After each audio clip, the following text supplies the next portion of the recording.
I'm Sandy Danick, president of Nebraska Right to Life, and I'm here with Mike Davis, president of Lincoln Right to Life.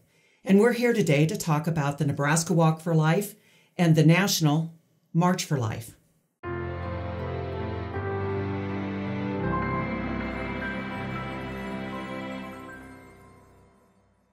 So on January 18th, here in Lincoln, Nebraska, we had the Nebraska Walk for Life, and it was an impressive event this year, particularly because the weather was so brutal, and the numbers in the past have been anywhere from 3,500 to 4,000 participants. This year, 2,000 people or more. Quite an amazing turnout. When I was there passing the bucket around, I noticed you were kind of choked up when you greeted the crowd. I was the MC, came to the microphone and saw the crowd and was overwhelmed. It was, if I could have gone off to the side and had a little bit of a cry, I would have, because it was so impressive to see not only people coming out in such brutal weather, but so many young people again. Yeah.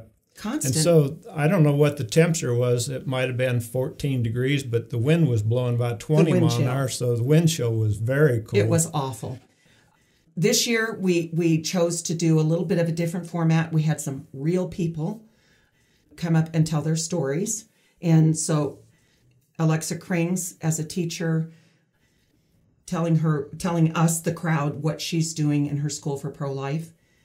And then Tommy Taylor. Yes. He started coming to the 9:30 prayer that we do in front of Planned Parenthood on Tuesdays. And so I've met him, and we just interviewed him and his story about going to Gosnell and then coming out and wanting to share something that had happened in his life. And he wanted to share it. And the first time I heard it was when he was on the Capitol, when you introduced him to the crowd. But I think what most had impact on me personally, and I think our crowd, were our keynote speakers, Jennifer and Jeff Christie. And they telling their story of her suffering a violent attack and then through that conceiving their son. Yes, they weren't polished speakers. Yeah. They were just real people. The actual being conceived during that rape, that child, that little boy, Joshua, was the fruit of that. What was horrible was something that love overcome a brutal attack of being raped. So her husband, Jeff, saying, we'll love him like he's our own.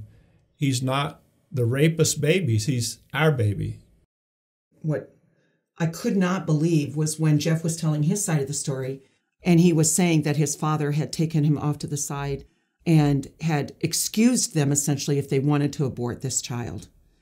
And that just broke my heart. And clearly, Jeff was affected by that. That really had, I think, a significant impression on him in a very negative way, because here you grow up in this pro-life environment as a child, and then because this child is conceived in this way, we place a death sentence on this little boy. Most impressive, too, was the footage of Joshua. Yeah. You know, just what a beautiful little 5-year-old boy. So you just, see the footage come on, and here's this cute little guy, interacting with his family. You see the love, you see the innocence of the child, and you wonder why anybody would think that this is acceptable. And I have to say, even admittedly, when I first came into the pro-life movement, started volunteering for Nebraska Right to Life, I had that exception. And Julie, our director, could have easily discounted me as a worthy volunteer. But she went over to the display, pulled off some brochures, handed them to me and said, go home and read these brochures, and when you come back next week, we'll talk about it. I only needed the education to understand. And once I got the education, it was a no-brainer for me. And so I was really impressed that the older girls, Joshua has 4 sisters. They're all older. The youngest one maybe was 11. And so when they shared with them the truth about their little brother, that's okay. We still love him. It doesn't matter to us that he's a product of a rape. That doesn't matter at all. He's our little brother. Absolutely. And we love him. So shifting gears to the National March for Life, I didn't get a chance to see as much as I would have liked, but As blessings God gave me, I turned on the TV about the time when President Trump was going to come on and speak. And the crowd was so enlivened by his presence. And when he came on to speak, I could not believe the commitment and the passion that came from him. He, I think, was one of those politicians that's really not a true politician. We didn't know what to expect. We thought he's saying he's pro-life, but there was no record. There was no way of knowing his level of commitment. And he has clearly risen to a level that no one would have expected. All of us here today understand an eternal truth. Every child is a precious and sacred gift from God.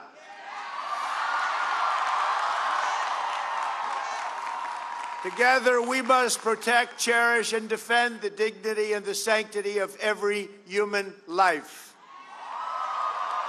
When we see the image of a baby in the womb, we glimpse the majesty of God's creation. So that speech, would you say that he is all in? Absolutely.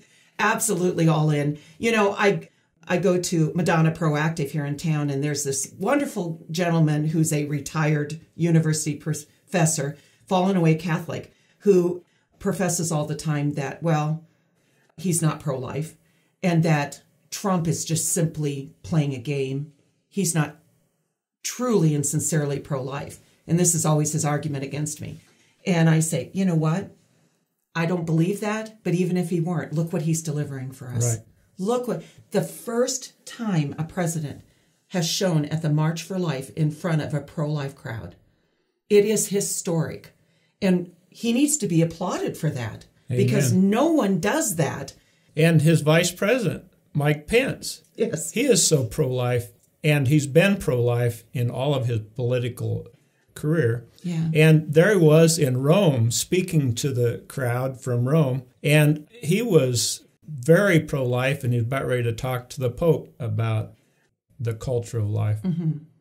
Absolutely. I don't think that we could expect much more. In 3 years, the short 3 years he's been president, he has done more than any other president for us in the pro-life issues. You know, from the Supreme Court justices we've received to the many circuit judges that have been appointed, you know, along with trying to defund Planned Parenthood, the Mexico City policy. It's most impressive.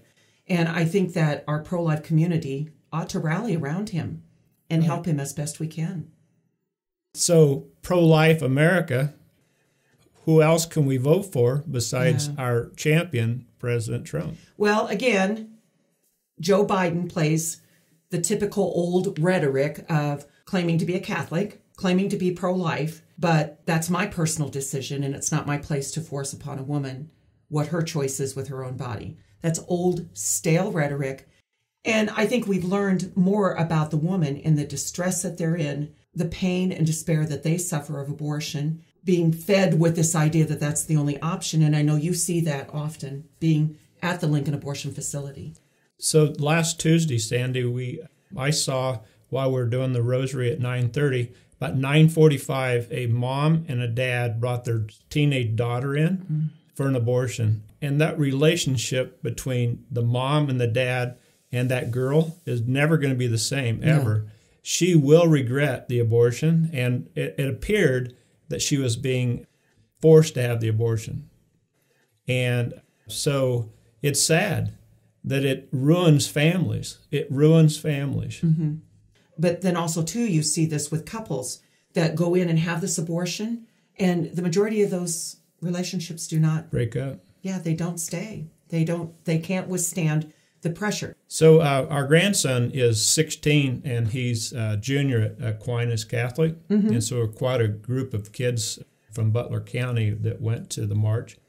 And Father Leo Seeker was one of the sponsors and priests went on that trip.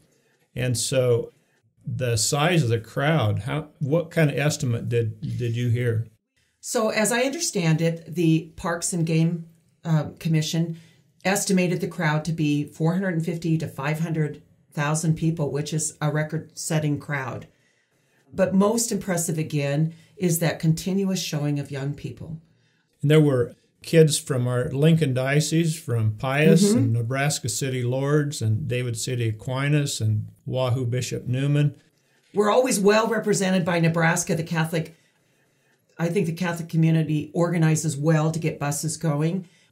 So the novena for life, you were able to accomplish those prayers?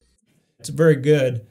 So the Knights of Columbus promote the novena for life, and even those that have missed the opportunity to do it, they could still go back and start that novena anytime, and then just pray for 9 days for the intentions of not only ending abortion, but making abortion unthinkable. On behalf of Nebraska Right to Life and Lincoln Right to Life, we'd like to thank you for joining us. Please join us next time for a discussion about the Women's Care Center that is coming to Lincoln. God bless you.